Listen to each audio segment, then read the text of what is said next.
नमस्कार दोस्तों, स्वागत है आपका मेरे YouTube चैनल पर। यह वीडियो मध्यकालीन भारत के इतिहास का भाग 2 है। अगर आपने भाग 1 नहीं देखा है तो मैंने डिस्क्रिप्शन में लिंक दे रखा है, आप वहां से मध्यकालीन भारत के इतिहास का भाग 1 देख सकते हैं। वीडियो को स्टार्ट करने से पहले अगर आप मेरे चैनल पर नए हैं तो मेरे चैनल को सब्सक्राइब कर लीजिए। इससे क्या होगा कि मैं जब भी वीडियो अपलोड करूँगा तो आपको नोटिफिकेशन आ जाएगा और आप मेरे वीडियो को आसानी से देख पाएंगे। पिछली वीडियो के अंत में हमने पढ़ा कि तैमूर लंग ने 1398 ईस्वी को नासिरुद्दीन महमूद तुगलक को हरा दिया और तुगलक वंश का अंत हो गया। तुगलक वंश के बाद सैयद वंश तथा लोधी वंश ने दिल्ली सल्तनत पर राज किया। सैयद वंश तथा लोधी वंश के बारे में पढ़ने से पहले हम यह जान लेते हैं कि तैमूर लंग कौन था और कहाँ से आया था। तैमूर लंग का जन्म 1336 ईस्वी में उज़्बेकिस्तान के शहर सब्ज में हुआ था। यह एक आम गरीब परिवार से था। ये मध्य एशिया के पहाड़ी व मैदानी इलाकों में भेड़ों की चोरी करता रहता था। एक बार चोरी करते समय भेड़ों के मालिक ने इसे देख लिया और इसके पैर पर तीर मार दिया, जिसके बाद से यह लंगड़ा हो गया तथा लंगड़ा के चलने लग गया। इसी के बाद से तैमूर के नाम के पीछे तैमूर लंग लगने लग गया। लंग का अर्थ होता है लंगड़ाना। तैमूर लंग ने धीरे धीरे अपने साथ लोग जोड़े और इनके साथ मिलकर के यहाँ लूटपाट किया करता था। सन 1369 ईस्वी में जब समरकंद के शासक की मृत्यु हो गई तो इसने समरकंद पर कब्जा कर लिया और वहाँ का शासक बन गया। इसके बाद तैमूर ने ईरान, अफगानिस्तान, सीरिया इत्यादि जीतकर एक विशाल साम्राज्य की स्थापना की। इसका साम्राज्य पश्चिम एशिया से मध्य एशिया तक फैला हुआ था। यह चंगेज़ खान की तरह पूरे विश्व पर अपना राज चाहता था। यह धन के लिए भारत पर आक्रमण करना चाहता था, लेकिन इसके सहयोगी युद्ध में इसका साथ नहीं दे रहे थे, तो इसने इस्लाम धर्म के नाम पर तथा हिंदुओं यानी काफिरों को मारने के नाम पर अपने साथियों को राजी किया और भारत पर आक्रमण किया। इसने अपने सहयोगियों के साथ मिलकर 1398 ईस्वी में भारत पर आक्रमण कर दिया। उस समय दिल्ली सल्तनत पर तुगलक वंश के आखिरी शासक नासिरुद्दीन महमूद तुगलक का शासन था, जो कि एक कमज़ोर राजा था, अतः इन्होंने इसे बड़ी आसानी से हरा दिया।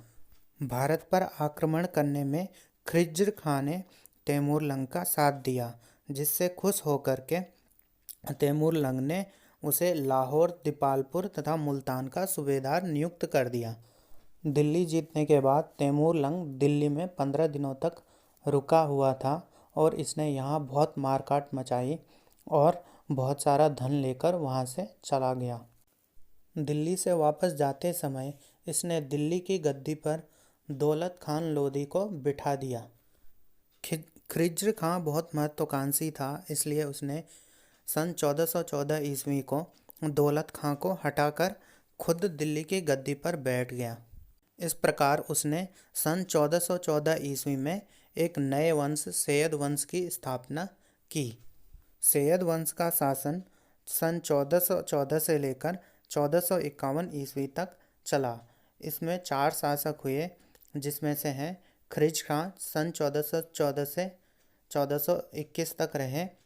फिर उसके बाद आए उसका बेटा मुबारक शाह, यह 1421 से 1434 तक रहा। फिर उसके बाद आया मोहम्मद शाह, यह सन 1434 ईस्वी से 1443 तक शासन किया इसने। फिर उसके बाद आए आलम शाह। आलम शाह ने 1443 से 1451 तक शासन किया। खिज्र खां ने कभी भी सुल्तान की उपाधि धारण नहीं की। यह अपने आप को तैमूर लंग का सिपाही मानता था। खिज्र खां ने रियत आला की उपाधि धारण की। खिज्र खां नियमित रूप से तैमूर के पुत्र शाहरुख को कर भेजा करता था। शाहरुख मध्य एशिया का सूबेदार था। खिज्र खां की मृत्यु 20 मई 1421 ईस्वी को हो गई। खिज्र खां की मृत्यु के बाद उसका बेटा मुबारक खां गद्दी पर बैठा। मुबारक खां ने अपने आप को दिल्ली का सुल्तान माना तथा इसने शाह की उपाधि धारण करी। जबकि इसके पिता खिज़्र खान ने हमेशा तैमूर लंग के सिपाही के तौर पर काम किया। उसने कभी भी अपने आप को सुल्तान नहीं माना। याहिया बिन अहमद सरहिंदी मुबारक शाह के संरक्षण में था। याहिया बिन अहमद सरहिंदी ने तारिक ए मुबारक शाही एक किताब लिखी जिसमें उसने सैयद वंश का उल्लेख किया है। सैयद वंश में सबसे योग्य शासक मुबारक शाही था। मुबारक शाह ने यमुना नदी के किनारे मुबारकाबाद की स्थापना की। मुबारक शाह की मृत्यु सन 1434 ईस्वी को हो गई। मुबारक शाह का कोई पुत्र नहीं था, इसलिए उसका भतीजा मोहम्मद शाह सन 1434 ईस्वी में गद्दी पर बैठा। मोहम्मद शाह बहुत ही अयोग्य व्यक्ति था।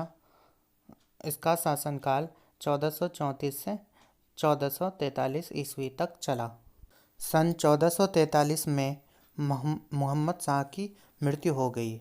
उसके पश्चात उसका बेटा आलम शाह सन 1443 ईस्वी में गद्दी पर बैठा।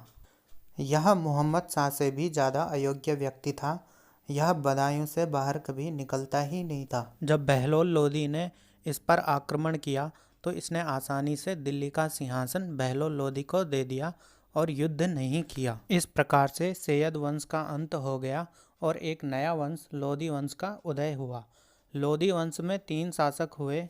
बहलोल लोदी सन 1451 से 1489 ईस्वी तक, सिकंदर लोदी सन 1489 से 1517 ईस्वी तक, इब्राहिम लोदी सन 1517 से 1526 ईस्वी तक। लोदी वंश की स्थापना बहलोल लोदी ने की। बहलोल लोदी बहलोल शाह गाजी की उपाधि से दिल्ली की गद्दी पर बैठा। बहलोल लोदी पहला अफगान था जो दिल्ली की गद्दी पर बैठा। इससे पहले जितने भी शासक आए वो सब तुर्की के थे। बहलोल लोदी ने बहलोल सिक्के चलाए। यह अपने सरदारों को मकसद ए अली कहकर पुकारता था। सन 1489 ईस्वी में बहलोल लोदी की मृत्यु हो गई। बहलोल लोदी की मृत्यु के बाद इसका पुत्र निज़ाम खां 1489 ईस्वी में दिल्ली की गद्दी पर बैठा। निज़ाम खां ने सुल्तान सिकंदर शाह की उपाधि ली। इसी के बाद से वह सिकंदर लोदी कहलाया। सिकंदर लोदी ने सन 1504 ईस्वी में आगरा शहर की स्थापना की। सिकंदर लोदी एक कवि था। यह अपनी कविताएं फारसी भाषा में गुलरुखी शीर्षक में लिखता था। इसने संस्कृत के आयुर्वेद ग्रंथ का अनुवाद फारसी भाषा में फरहंगे सिकंदरी नाम से करवाया। इसने आगरा को अपनी राजधानी बनाया। भूमि मापन के लिए इसने गजे सिकंदरी नाम का पैमाना बनाया। सिकंदर लोदी ने मुसलमान स्त्रियों पर पीरों तथा संतों की मज़ार पर जाने से रोक लगा दी। सिकंदर लोदी की मृत्यु गले की बीमारी के कारण सन 1517 ईस्वी में हो गई। इब्राहिम लोदी सन 1517 ईस्वी को गद्दी पर बैठा। इब्राहिम लोदी निरंकुश शासक था। इसने अपने लोगों के साथ कठोरता से व्यवहार किया। इसने कठोरता से अपना शासन चलाना चाहा, जिसके कारण इसकी सेना में उसके लिए आक्रोश पैदा होने लग गया। मेवाड़ के राजा राणा संग्राम सिंह ने इब्राहिम लोदी पर हमला कर दिया और 1517 ईस्वी में खटोली और सन 1518 ईस्वी में धौलपुर को अपने अधिकार में ले लिया। इस युद्ध में राणा संग्राम सिंह ने इब्राहिम लोदी को बंदी बना लिया था। बाद में बहुत सारा धन के बदले में इब्राहिम लोदी को छोड़ दिया गया। इसके बाद सन 1526 ईस्वी में बाबर ने पानीपत की प्रथम लड़ाई में इब्राहिम लोदी को हरा दिया। बाबर को इब्राहिम लोदी पर आक्रमण के लिए पंजाब के शासक दौलत खां लोदी तथा इब्राहिम लोदी के चाचा आलम खां ने निमंत्रण दिया था। इस प्रकार से 1526 ईस्वी में लोदी वंश का भी अंत हो गया और इसके बाद मुग़ल साम्राज्य की स्थापना हुई। मुग़ल साम्राज्य के बारे में हम मध्यकालीन भारत के इतिहास के तीसरे भाग में पढ़ेंगे।